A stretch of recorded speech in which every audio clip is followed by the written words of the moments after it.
अहम खबर देंगे आपको शहर कायद से, जहां कोरोना केसेस में कमी का सिलसिला जारी है। कराची में कोरोना मुस्बत केसेस की शरह कम होकर 5.07% हो गई है। मरियम हसन हमारे साथ मौजूद है, मज़ीद तफसीलात उनसे जान लेते हैं। मरियम, बताइएगा।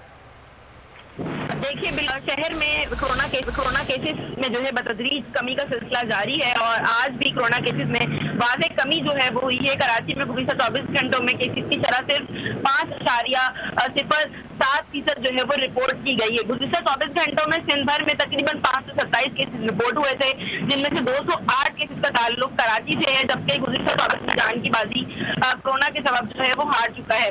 230 मरीज ऐसे हैं जो कि मुख्तलिफ अस्पतालों में जेरे इलाज है, जबकि जिनमें से 213 मरीज ऐसे हैं जिनकी हालत तशवीशनाक बताई जाती है और जबकि 16 मरीज ऐसे हैं जो कि वेंटिलेटर पर जिंदगी और मौत की जंग ठीक है मरियम, बहुत शुक्रिया आपका।